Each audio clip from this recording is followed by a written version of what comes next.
Grandes gestas españolas. Con María Fidalgo Casares.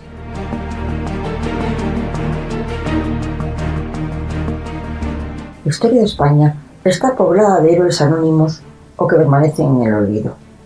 Como ejemplo, que pese a su gesta, resulte casi desconocido el nombre de Osvaldo Fernando Capaz y Montes. Había nacido en Cuba en 1894, hijo de un general de caballería. Ingresó en la Academia de Infantería de Toledo con apenas 16 años.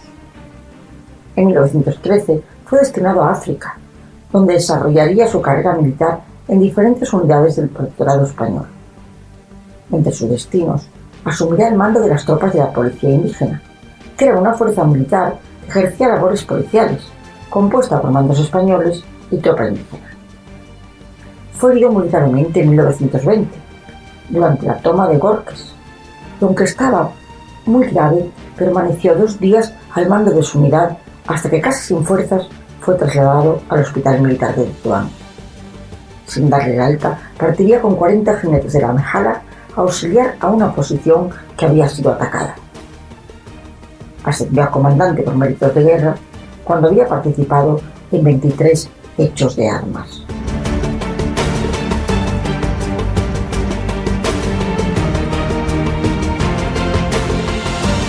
Estudió con ciencia la cultura magrebí, llegando a dominar con soltura el árabe norteafricano y sus variantes dialectales, tanto que lo utilizaba de forma habitual con sus hombres, algo atípico en los mandos, lo que le hizo estar especialmente próximo y lograría despertar en ellos algo más que respeto. Pronto manifestaría intensos valores de autoridad y carisma, a la vez que destacaría por su profundo conocimiento del terreno y de las distintas tribus con las que se enfrentaba. Además, se granjeó la amistad personal de notables musulmanes.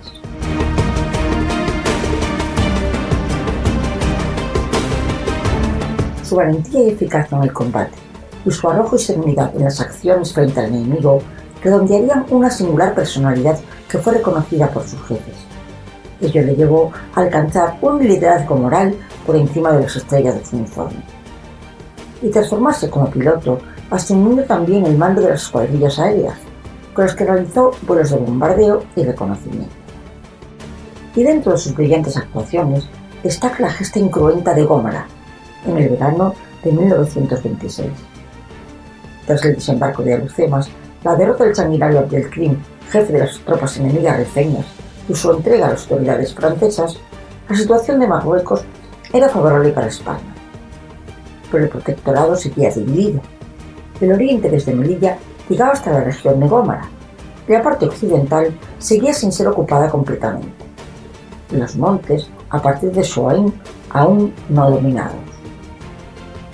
El mando militar español proyectó completar la pacificación total del protectorado, y el alto comisario Sanjurjo decidía que la persona idónea para la operación sería el comandante Capaz, al que encargó la difícil misión de someter las cabilas rebeldes de la región. Tanta confianza tenían en él que le dieron carta blanca para actuar como creyera conveniente.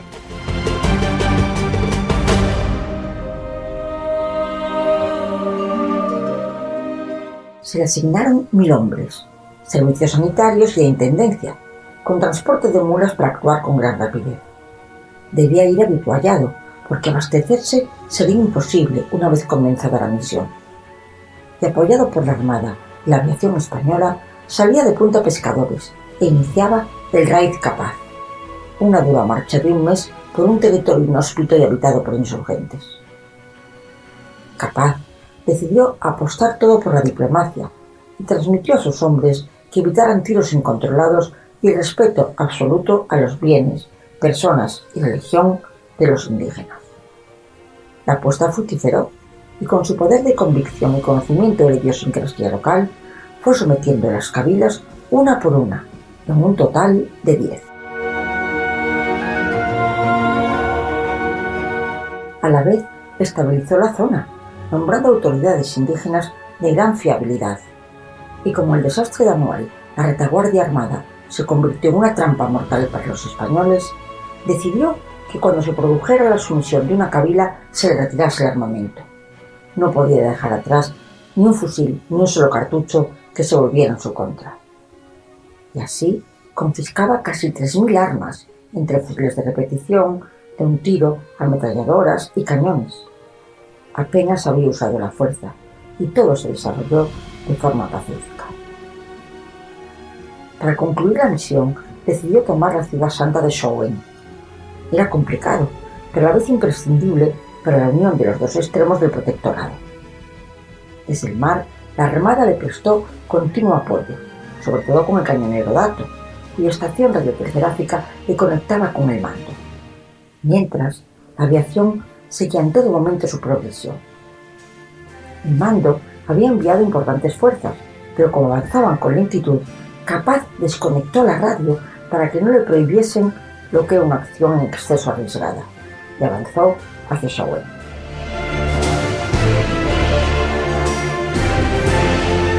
El 10 de agosto, Capaz, en un mensaje al hijo de Reichsund, que estaba al mando de Schoen, le comunica que estaban rodeados y que la entregara a la paz o a morir en el combate. Y en pocas horas había logrado la rendición sin violencia. Instaló la radio en Alcazaba y transmitió al mando que se había ocupado la ciudad sin novedad. José María Campos estima lo incautado 9.000 fusiles, 14 cañones y 18 ametralladoras. Esta marcha le consideraría como gran líder. Consiguió la medalla militar individual, la segunda recompensa más valiosa tras la Cruz Laureada de San Fernando, y fue ascendido a teniente coronel, el más joven del ejército español tras Muñoz Grandes. Siguió realizando operaciones de combate, sincronizando infantería, artillería, ingenieros y otros apoyos con un eficaz control de todas las tribus, dando por terminada la guerra en el Protectorado Español de Marruecos.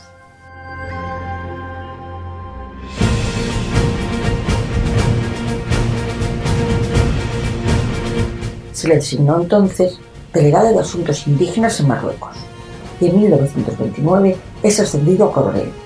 De nuevo, será el más joven del ejército. Y en 1931, al proclamarse la Segunda República, Azaña lo cesa y será destinado a Canarias. La operación de Gómara había sido un hito, pero por lo que Capaz pasó a la historia fue por la toma de Ife. En 1463, Enrique IV de Castilla había concedido a Diego García de Herrera, señor de Canarias, un pequeño territorio, Santa Cruz de la Mar Pequeña. La Mar Pequeña era el nombre que daban los marineros a la zona atlántica entre Lanzarote, Fuerteventura y la costa africana. Allí se construiría una torre fortificada y un asentamiento pesquero y comercial. 11 años después, Reyes Católicos enviaban una nueva expedición para dotarla de una guarnición española fija, pero que con el tiempo fue abandonada. Aún así, en 1860, en el Tratado de Badr-Ras, la autoridad marroquí seguía ratificando la posesión española de Santa Cruz de la Mar Pequeña.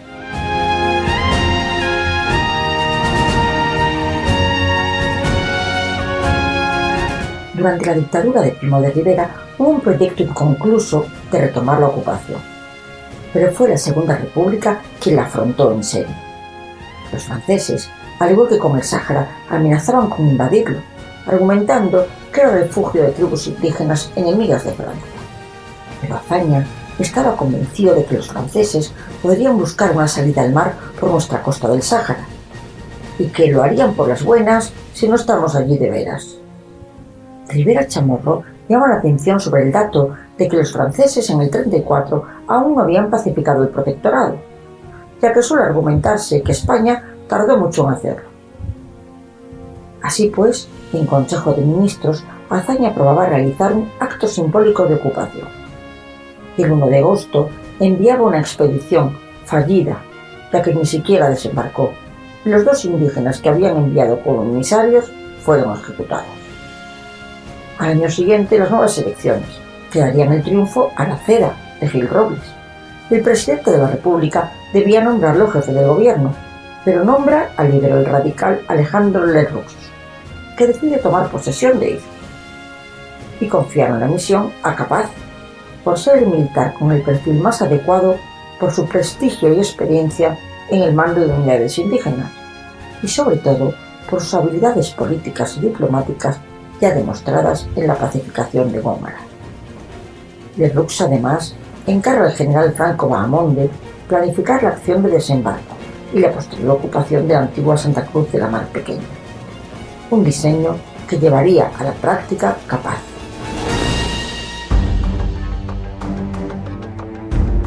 El 27 de marzo de 1934, Capaz se traslada a Cabo Juy, territorio próximo a Ifni. Allí contacta con los jefes del territorio y va entablando conversaciones con las diferentes tribus, incluyendo las que habían obstaculizado la expedición anterior, arriesgando la vida a una visita en solitario en el desierto al sultán azul, Merevi Rebú, y logró su apoyo. Tenía a su favor que los indígenas preferían a los españoles antes que a los franceses. Conseguida la aprobación de los principales clanes Bahamarani, que es la población principal de Ifni, Capaz informó al gobierno de que la ocupación era posible. La conquista del territorio de Ifni se inicia entonces el 1 de abril de 1934, con vuelos sobre el desierto. Las órdenes expresas para Capaz era que ocupara todo el territorio no ocupado por las tropas francesas y que nos pertenezca, según los planos que tiene en su poder, y también que ocupase aquellos que fueran discutibles, ya que los planos, tanto franceses como españoles, pueden no ser exactos. El acto de ocupación determinará derechos que negociaríamos más tarde. Y así el 4 de abril embarcaba en el cañonero Canalejas y para preparar su llegada arrojaba desde el aire una carta que informaba de los acuerdos adoptados y avisaba del desembarco español.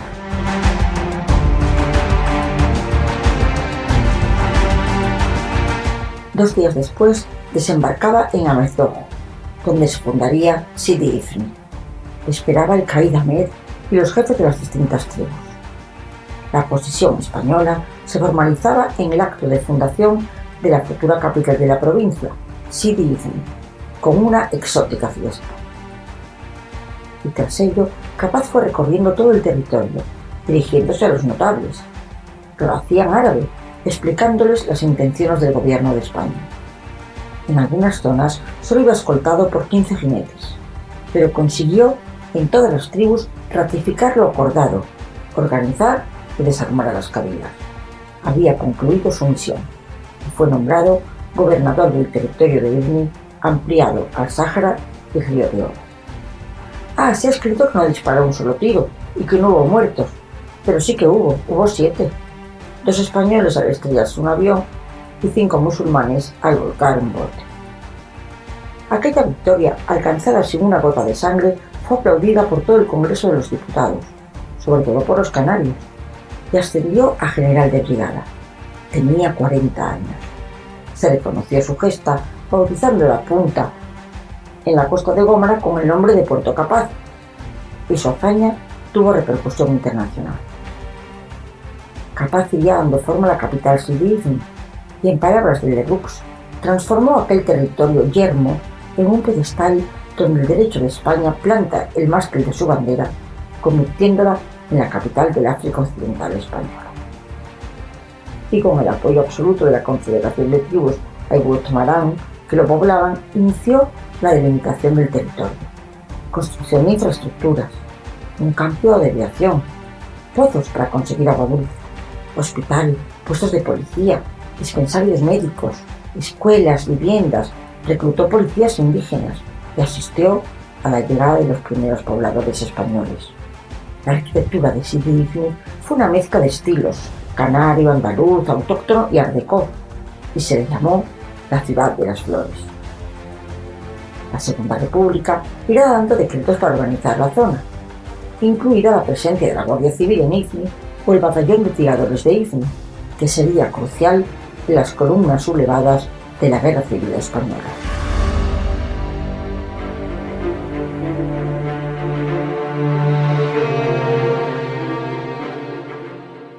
Capaz dejó interesantes estudios basados en esta experiencia africanista, como la geografía, estudios poblacionales, operaciones tácticas y de combate, o las diferencias entre las unidades de artillería de apoyo directo, la artillería de acompañamiento y el cañón de infantería. Hay cierta confusión con respecto a Capaz y su posible implicación en la sublevación del 18 de julio de 1936. Lo cierto es que viajó a Madrid pocos días antes del golpe. Algunas fuentes indican que fue para asistir a una revisión cardiovascular. Otras, que un reconocimiento médico expresó la urgencia de que cambiase de clima por una anemia concomitante. Y otras, que viajó para evitar posicionarse ante el alzamiento de una forma explícita, o que se le acusara de complicidad. Otros autores afirman que, advertido del peligro, argumentó que nada tenía que temer, puesto que era simplemente un servidor del Estado. Puede ser que se mantuviese fiel a la Segunda República, pero el 20 de julio la cuadrilla de García Cadell lo detendría en el casino militar, donde se hospedaba a punta de fusil. ¿El motivo? Pues supuestamente negarse a dirigir un batallón de milicianos. De ahí fue una Checa, donde sería torturado y trasladado a la cárcel Modelo, aunque no había pruebas contra Capaz de haber participado en la conspiración. En la Modelo vivió situaciones límite, como el ametrallamiento desde los tejados a los prisioneros, y con serenidad y aplomo, Capaz y el coronel Muñoz Grandes colocaron en las esquinas de los patios a sus compañeros para salvarlos de los disparos. Capaz llegó incluso a planear una posibilidad de escape. Cuando lleguen los nacionales, debemos adueñarnos de la prisión, arrollando y desarmando a los milicianos y vigilantes, porque de otro modo nos matarían a todos. Pero no tuvo tiempo a hacer el plan y no tuvo escapatoria. Al caer la noche del 22 de agosto, fueron buscando celda por celda a políticos y militares seleccionados de antemano para asesinarlos. Se oyó una voz: «Ese que le llaman general Capaz, que salga». Capaz se levantó y dio un paso al frente. Quisieron atarle, pero de forma voluntariosa se opuso. Con una pistola apuntándole a la cabeza, se lo llevaron. Ante los gritos airados del propio general a sus verdugos: «Sois unos cobardes miserables. Un hombre como yo tiene derecho a que le maten de frente». Tras atarlo y a empujones, lo condujeron a los sótanos de la cárcel. En la pradera de San Isidro, milicianos de la CNT y FAI acababan con su vida. Su cadáver fue fotografiado y arrojado en la ciudad universitaria. Tenía 42 años. Por el signo de los tiempos que le tocó vivir, este fue el triste e injusto final del brillante militar, africanista en el mejor sentido. Había sido uno de los hombres que había dado a la República mayor prestigio internacional. Y estas frases finales no son de un relato épico, sino del propio presidente de la República, Alcalá Zamora. Para él, Capaz había sido el último conquistador español, que ensanchó el mapa e hizo crecer la tierra española. Grandes gestas españolas. Con María Fidalgo Casares.